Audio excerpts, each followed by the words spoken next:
स्वागत है एक बार फिर से आप सभी लोगों का आपके अपने YouTube चैनल IAS ज्योग्राफी बाबा पर, जहां पर आगामी होने वाली राज्य लोक सेवा आयोग की परीक्षा, चाहे वो यूपी पीसीएस की परीक्षा हो, चाहे वो बीपीएससी की परीक्षा हो, चाहे RAS की हो और चाहे MP PCS की परीक्षा हो, चाहे उत्तराखंड की परीक्षा हो, किसी भी राज्य से संबंधित लोक सेवा आयोग से संबंधित राज्य के परीक्षा, उसको ध्यान में रखते हुए भूगोल विषय पर हम लोगों ने एक सीरीज शुरू की और उस सीरीज़ के अंतर्गत हम लोगों की जो बात चल रही है वह झीलों पर चल रही है।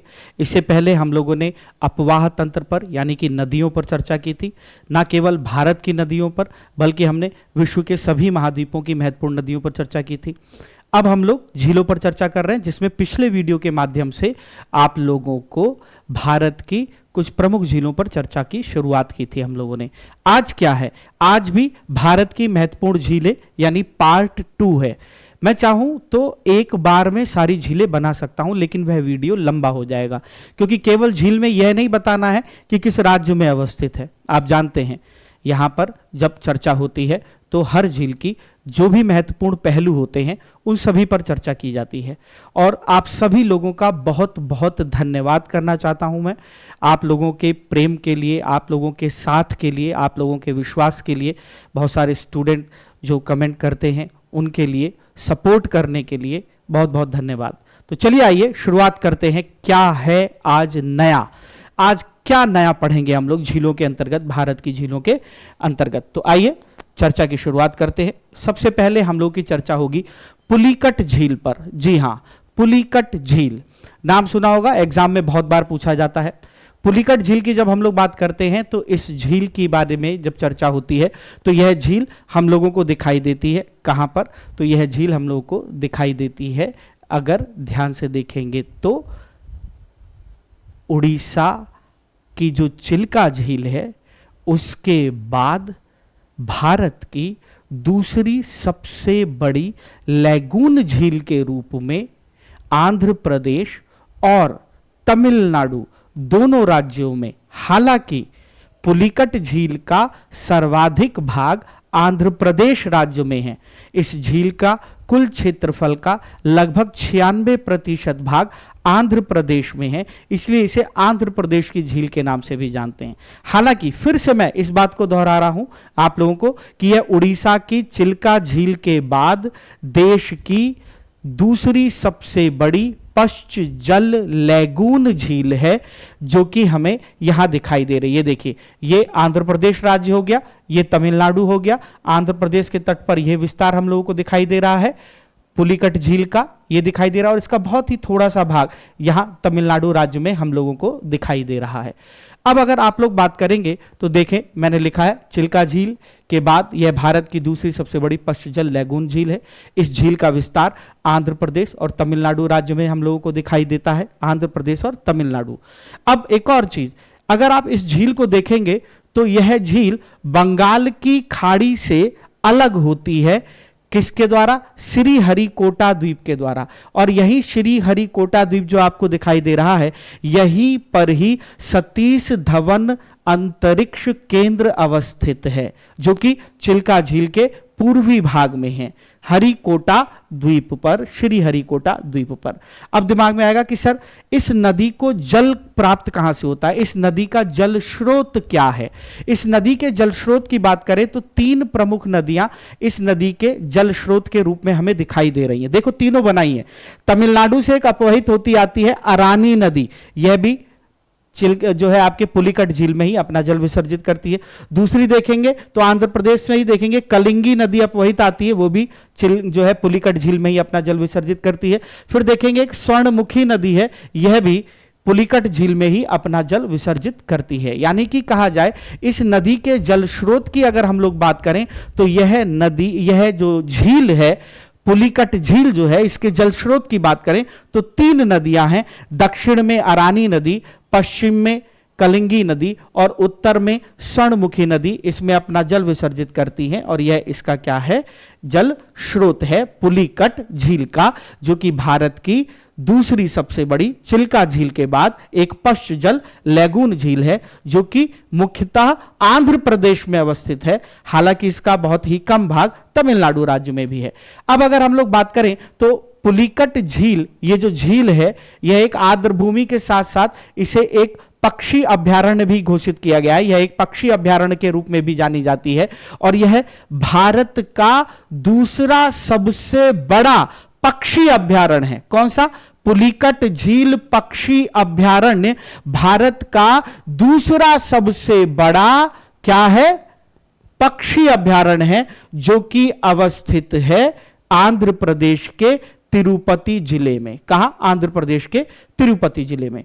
अब यहां पर शीतकाल के समय, जब सूर्य दक्षिणायन हो जाता है, तब शीतकाल के समय इस झील में बड़ी संख्या में फ्लेमिंगो पक्षी आते हैं। कौन से? फ्लेमिंगो पक्षी।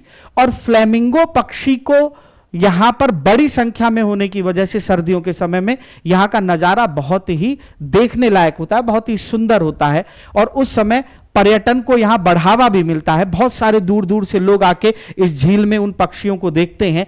तो यहां पर पर्यटन को बढ़ावा देने के उद्देश्य से भी पिछले 12 वर्षों से हर साल एक उत्सव का आयोजन किया जाता है, जिसका नाम है फ्लेमिंगो फेस्टिवल, जो कि फ्लेमिंगो पक्षियों की यहां पर आने की वजह से बढ़ावा देने के उद्देश्य से यहां पर इस त्योहार को, इस फेस्टिवल को जो है मनाया जाता है। पिछले 12 साल से मनाया जा रहा है। तो यह इंपॉर्टेंट चीज है। अब सारी चीज तो यहां नहीं लिख सकते थे, लेकिन बहुत सारी चीजें मैंने ओरल बोल दी। तो आपका काम क्या है? देखिए, फिर से मैं बता दूं, इस वीडियो की पीडीएफ फिर से ऐप पे जाइए, ऐप डाउनलोड करिए, फ्री मटेरियल में जाके आपको मिल जाएगा ये मैटर, पीडीएफ मिल जाएगी।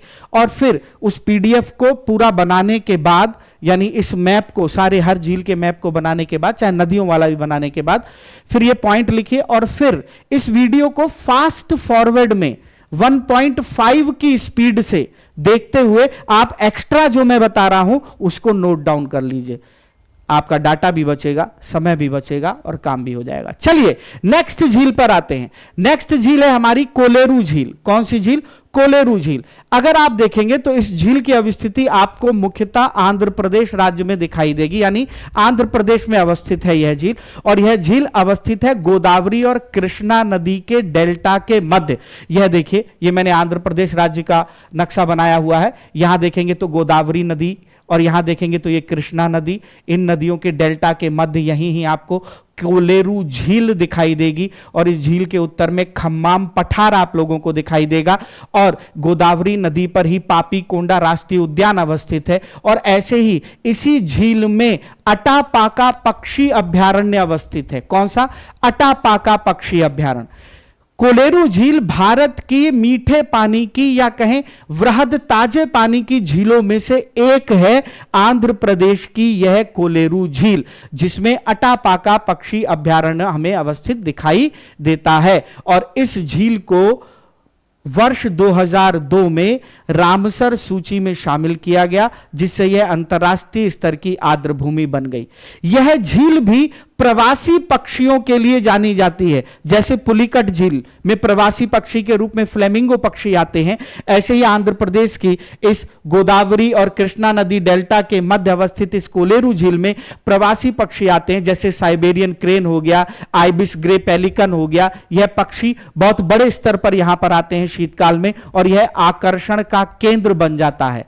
क्यों? क्योंकि यह इन पक्षियों के लिए बहुत बड़ा प्रजनन केंद्र है। क्या है? बहुत बड़ा प्रजनन केंद्र है। कौन सा? कोलेरू झील। 1999 में इसे पक्षी अभयारण्य घोषित किया गया था और वर्ष 2002 में इसे अंतर्राष्ट्रीय स्तर की आर्द्र भूमि के रूप में जो है सूचित किया गया। और इसी झील में अटापाका पक्षी अभयारण्य है। अब एक और इंपॉर्टेंट पॉइंट, स्थानीय जो यहां पर मछुआरा वर्ग रहता है, वह स्थानीय मछुआरा समूह इस झील को स्थानीय भाषा में सूर्यवंशवद्दिश के नाम से बुलाता है। वो कोलेरू झील नहीं बोलता, वो कहता है सूर्यवंशवद्दिश झील, सूर्यवंशवद्दिश झील। क्लियर है यहां तक? तो यह है कोलेरू झील के बारे में। अब इसको आप प्रीवियस ईयर पेपर उठा के देखिए, खाली मैच कराने के लिए तो आया है। अब लेकिन मान लीजिए एक तरफ पक्षी अभयारण्य और एक तरफ झील दे दे, तो आपको मैच कराने के लिए कहे तो आपको पता होना चाहिए। बहुत सारे फैक्ट मैंने आप लोगों को यहां पर बता दिए कि क्या क्या है। तो बढ़िया से इस मैप को बनाइए और फिर जो मैंने आपको जानकारी दी उसे नोट डाउन करिए। नेक्स्ट पर आते हैं। नेक्स्ट कौन सी है? नेक्स्ट है हमारी चिल्का झील। जी हां, कौन सी झील? चिल्का झील। बहुत सारे लोग सोच रहे होंगे कि पिछले वीडियो में कि सर चिल्का झील तो बताई नहीं। अरे भाई एक साथ नहीं, आज ये सेकंड पार्ट है, एक और पार्ट आएगा तीसरा, और फिर भारत की सारी प्रमुख झीलें खत्म हो जाएंगी और फिर जाके प्रीवियस ईयर पेपर उठाओ, धाए धाए धाए धाए क्वेश्चन लगाओगे। ना केवल लोकेशन पता होगी बल्कि हर झील के बारे में आपको उसकी सारी महत्वपूर्ण जो है तथ्य भी पता होंगे। चलिए चिल्का झील की बात करते हैं। तो यह हमें उड़ीसा राज्य का मैप दिखाई दे रहा है। किसका? उड़ीसा राज्य का मैप दिखाई दे रहा है। और यहां आपको उड़ीसा राज्य में गडजात पहाड़ियां दिखाई देंगी और यहीं ही आपको सिमलीपाल राष्ट्रीय उद्यान आपको यहां पर दिखाई देगा। फिर यहां आपको पूर्वी घाट पर्वत श्रेणी दिखाई देगी और यहीं ही सतकोशिया वन्यजीव अभ्यारण्य दिखाई देगा। यहां दो नदियां आकर अपना जल विसर्जित कर रही होंगी और यहीं ही पाराद्वीप के उत्तर में आपको भीतरकनिका वन्यजीव अभ्यारण्य दिखाई देगा। और उड़ीसा के तट से थोड़ा और बाहर की तरफ यहां आपको गिहिर माथा समुद्री अभ्यारण्य दिखाई देगा, जहां बड़ी संख्या में लवणीय मगरमच्छ पाए जाते हैं, जहां बड़ी संख्या में समुद्री कछुओं के रूप में ओलिव रिडले कछुए पाए जाते हैं, क्योंकि उनका बहुत बड़ा प्रजनन केंद्र है। अब कहोगे सर चिल्का झील बता रहे हो लेकिन ये क्या बताने लगे? अरे उड़ीसा की बात हो रही है तो और भी चीज जान ली। अब अगर हम लोग देखें तो उड़ीसा के ही पूर्वी तट पर यहां हमें चिल्का झील की अवस्थिति दिखाई देगी। किसकी? चिल्का झील की। इसके उत्तर में पुरी शहर, इसके दक्षिण में हमें हम दिखाई देगा बहरामपुर शहर। कौन सा? पुरी और बहरामपुर। अब अगर हम लोग बात करें चिल्का झील के बारे में तो चिल्का झील भारत में उड़ीसा राज्य के पूर्वी तट पर तथा दया नदी, कौन सी नदी? दया नदी। दया नदी के मुहाने पर अवस्थित है। दया नदी आके अपना जल विसर्जित करती है और यहीं ही चिल्का झील अवस्थित है। यह अगर हम देखेंगे इस झील का विस्तार ना केवल किसी एक जो है शहर में दिखाई देगा उड़ीसा के, बल्कि इसका आपको जो विस्तार दिखाई देगा पुरी में भी दिखाई देगा, खुर्दा में भी दिखाई देगा, गंजम में भी दिखाई देगा। इन जिलों में इस झील का विस्तार दिखाई देगा। यह जो चिल्का झील है यह एक लैगून झील है, जो कि भारत की सबसे बड़ी लैगून झील है। भारत की सबसे बड़ी। लेकिन इतना ही नहीं कि यह भारत की सबसे बड़ी लैगून झील ही नहीं है, बल्कि यह ऑस्ट्रेलिया के पूरब में प्रशांत महासागर में अवस्थित न्यू कैलेडोनियन बैरियर रीफ, जो कि एक और लैगून झील है, विश्व की सबसे बड़ी झील है। उसके बाद यह विश्व की दूसरी सबसे बड़ी झील है। कौन सी? चिल्का झील। ऑस्ट्रेलिया के न्यू कैलेडोनियन बैरियर रीफ के बाद विश्व की दूसरी सबसे बड़ी लैगून झील चिल्का झील उड़ीसा राज्य में। अब अगर हम लोग बात करें तो रामसर सूची के अंतर्गत शामिल होने वाली अंतर्राष्ट्रीय स्तर की आर्द्र भूमियों के अंतर्गत यह रामसर सूची में शामिल होने वाली भारत की पहली आर्द्र भूमि भी है। भारत की सबसे पहली आर्द्र भूमि चिल्का झील 1981 में यह रामसर सूची में शामिल हुई थी। किस में शामिल हुई थी? रामसर सूची में। आई होप यहां तक क्लियर होगा, किसी को कोई भी दिक्कत नहीं होगी। अब इसी झील में अगर आप लोग देखेंगे तो एक वन्यजीव अभ्यारण्य है, एक द्वीप है यहां नलबन द्वीप। इसे नलबन वन्यजीव अभ्यारण्य या पक्षी अभ्यारण्य या इसे चिल्का झील पक्षी अभ्यारण्य के नाम से भी जाना जाता है। इसके अलावा यह जो झील है यह इरावदी डॉल्फिन के पाए जाने के कारण आकर्षण का केंद्र है, जो कि सतपदा द्वीप पर प्राप्त होती हैं। सतपदा द्वीप पर। तो यह रही बात हमारी चिल्का झील से संबंधित, बहुत ही इंपॉर्टेंट। इसके अलावा सारे फैक्टर पर भी मैंने आप लोगों से चर्चा की। तो चलिए आइए नेक्स्ट झील पर आते हैं। अब हम लोग नेक्स्ट झील आज कौन सी है? नेक्स्ट है वुलर झील। भारत सहित एशिया की सबसे बड़ी मीठे पानी की झीलों में से एक वुलर झील अवस्थित है। कहां पर? कश्मीर में अवस्थित है। यह कश्मीर का मैप है। यहां वुलर झील दिखाई दे रहे हैं और झेलम नदी पर अवस्थित है यह झील। यानी इस झील को जो जल प्राप्त होता है वह झेलम नदी से प्राप्त होता है और यह झील जम्मू कश्मीर के बांदीपुर जिले में अवस्थित है। कहां पर अवस्थित है? बांदीपुर जिले में। अब इस झील का निर्माण कैसे हुआ? इस झील का निर्माण हुआ है प्लेट विवर्तनिकी की घटना के कारण। प्लेट विवर्तनिकी के परिणाम स्वरूप इस वुलर झील का क्या हुआ है, निर्माण हुआ है। कहा जाता है प्लेट विवर्तनिकी के कारण प्राचीन काल में यहां पर सतीसार झील अवस्थित थी, जो धीरे धीरे धीरे धीरे सिकुड़ती चली गई और सतीसार प्राचीन झील का ही अवशेष रह गया। क्या, यह वुलर झील। कौन सा, वुलर झील। इस झील में इसकी सुंदरता का अनुभव करने के लिए, लाभ लेने के लिए एक द्वीप अवस्थित है। जी हां, इस झील में मुगल शासक या कहा जाए भारत के शासकों में जैनुल आबदीन ने यहां पर इस झील में एक द्वीप का निर्माण किया जिसका नाम है जैनालंक। नाम लिखा है मैंने, देखो जैनालंक। किसमें अवस्थित है यह द्वीप, वुलर झील में अवस्थित है। और इसी झील के मुहाने पर पाकिस्तान जिस भारत की विद्युत परियोजना का विरोध कर रहा है, तुलबुल जल विद्युत परियोजना, इसी वुलर झील के मुहाने पर अवस्थित है। 1990 में वुलर झील रामसर सूची में शामिल हुई थी। कब, 1990 में। आइए जम्मू कश्मीर की एक और सबसे महत्वपूर्ण झील पर बात करें, डल झील। जी हां, डल झील अगर आप देखेंगे तो कश्मीर में ही दिखाई देगा, श्रीनगर में दिखाई देगी। यह झील पूरी कुछ इस तरीके की आपको दिखाई देगी, इस तरीके की। कौन सी झील, डल झील। आप अगर मैप उठाकर देखना चाहें तो आप देख सकते हैं। तो यानी इस झील की अवस्थिति कश्मीर के श्रीनगर में हमें दिखाई देती है। और डल शब्द जो है यह कश्मीरी भाषा का शब्द है, जिसे कहा जाता है, या कश्मीरी भाषा में डल शब्द का अर्थ ही झील होता है। तो झील झील हो गया ऐसे तो, लेकिन इसका नाम डल झील है। डल झील के अलावा इस झील को फूलों की झील भी कहा जाता है। इस झील को कश्मीर के ताज का गहना भी कहा जाता है। इस झील को श्रीनगर का गहना भी कहा जाता है। कौन सी झील, डल झील। भौगोलिक दृष्टि से बात करें, उच्चावच की दृष्टि से इसकी अवस्थिति की बात करें तो यह झील उत्तर में वृहद हिमालय और दक्षिण में पीर पंजाल पर्वत श्रेणियों के मध्य हमें दिखाई देती है। अर्थात कहें तो जवरवान पर्वत घाटी में अवस्थित है और यहां तीन तरफ से शंकराचार्य पहाड़ी से घिरी हुई उसके तलहटी में अवस्थित यह हमें डल झील दिखाई देती है। और यहीं शंकराचार्य पहाड़ी में शंकराचार्य मंदिर अवस्थित है, जो कि डल झील के दक्षिण में अवस्थित है।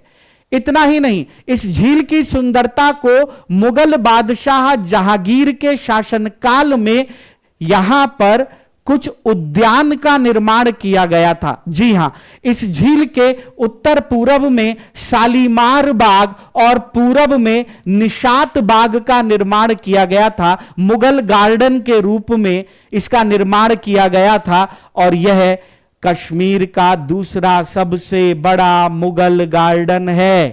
कौन, निशात बाग। देख रहे हैं, हमको दिखाई दे रहा है शालीमार बाग। इतना ही नहीं, अगर आप देखेंगे तो इस झील में यह बीच वाला जो भाग आप लोग देख रहे हैं, यह बीच वाला जो भाग देख रहे हैं, यह स्थल भाग के रूप में है। यानी कि इसे पर्यावरण पारिस्थितिकी की दृष्टि से फुमदिस कहा जाता है। यह तैरते हुए स्थल भाग हैं जो इस झील में, डल झील में क्या होते हैं, तैरते रहते हैं, जिन्हें स्थानीय भाषा में इन तैरती हुई भूमि को राड कहा जाता है। क्या कहा जाता है, राड कहा जाता है। अब इसको लिखने की जगह नहीं थी तो ये मैं बता रहा हूं। अब राड क्या है ये पूछे तो आपको बताना पड़ेगा। इतना ही नहीं, यह जो तैरती हुई राड भूमि है, यह जुलाई और अगस्त में कमल के फूलों से बहुत सुंदर रूप में दिखाई देती है। यही ही इसके इस भाग में यहां फ्लोटिंग बोट दिखाई देंगी और वह फ्लोटिंग हाउस के रूप में काम करती हैं, यानी नाव में ही घर हैं इस झील में तैरते हुए घर, जिन्हें शिकारा कहा जाता है। शिकारा, क्या, शिकारा। अब उच्चावच की दृष्टि से अगर मैं इस डल झील की बात करूं तो यह डल झील 4 भागों में बटी हुई है। जी हां, कौन कौन सी। पहली लोकुट डल, दूसरा बोर्ड डल, तीसरा गगरी बल, चौथा नागिन। 4 भागों में इसे बांटा गया है। अब इसी झील में, इस डल झील में 3 द्वीप अवस्थित हैं, जिसमें से 2 चिनार के पेड़ के लिए जाने जाते हैं। 2 द्वीप चिनार के पेड़ के लिए। लोकुट डल में, जो कि डल झील का उत्तरी भाग है, यहीं पर ही एक हमें दिखाई देता है रूफलंक। क्या दिखाई देता है? द्वीप रूफलंक, जिसे सिल्वर आइलैंड के नाम से भी जाना जाता है, चांदी द्वीप के नाम से भी जाना जाता है। कहा जाता है इस द्वीप के चारों कोनों पर 4 चिनार के पेड़ हैं, इसलिए इस द्वीप को 4 चिनारी भी कहा जाता है या 4 चिनार भी कहा जाता है। दूसरे द्वीप की बात करें जहां चिनार का पेड़ अवस्थित है, वो है बोर्ड डल। यहां सोनलंक एक द्वीप है, यहां भी चिनार के पेड़ अवस्थित हैं और इसे गोल्डन आइलैंड के नाम से जाना जाता है। किसे? बोर्ड डल, जो कि डल झील का लगभग दक्षिण पूर्वी भाग है। कौन सा? दक्षिण पूर्वी भाग।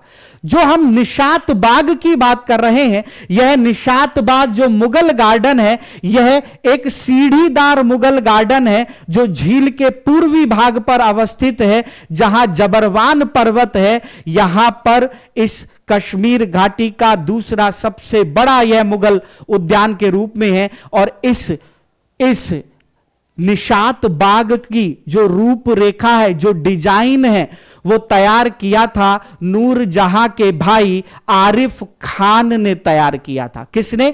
आरिफ खान ने। शालीमार बाग की अगर हम लोग बात करें तो शालीमार बाग श्रीनगर में ही एक मुगल उद्यान के रूप में है, जिसकी अवस्थिति झील के उत्तर पूर्व में हम लोगों को यहां पर दिखाई दे रही है। इसका निर्माण जहांगीर ने कराया था, मुगल शासक जहांगीर ने। इस शालीमार बाग को फराह बख्श या फैज बख्श के नाम से भी जाना जाता है। फराह बख्श या फैज बख्श के नाम से भी जाना जाता है और शालीमार बाग भी कहा जाता है। तो यह आज भारत की महत्वपूर्ण झीलों के अंतर्गत पार्ट 2 था, पार्ट 2 था। अगर वीडियो पसंद आया हो तो वो कमेंट करना बिल्कुल मत भूलिएगा, लाइक करना बिल्कुल मत भूलिएगा, और अगर आप नए हैं तो चैनल को सब्सक्राइब करना बिल्कुल मत भूलिएगा। और साथ ही चैनल पर आगामी कौन कौन सी चीजें होंगी उसका एक आपको टाइम टेबल चैनल पर ही मौजूद है। कैसा लग रहा है ये IAS ज्योग्राफी बाबा यूट्यूब के द्वारा शुरू की गई है पहल, आपको कैसी लग रही है? मेरे द्वारा पढ़ाए जाने वाला यह जो आपके महत्वपूर्ण टॉपिक है, ये कैसे लग रहे हैं? इसे अपने कमेंट में जरूर बताइएगा। जैसे आप लोगों को ज्ञान के लिए YouTube का सहारा चाहिए होता है, तो वैसे ही किसी भी शिक्षक को यह भी चाहिए होता है कि वह जो कार्य कर रहा है, क्या वह कार्य आपको समझ में आ रहा है? क्या आपको वह कार्य आपके लाभदायक लग रहा है? अगर लग रहा है तो कमेंट करिए। मिलते हैं नेक्स्ट क्लास में, तब तक अपना ध्यान रखिए। बहुत बहुत धन्यवाद।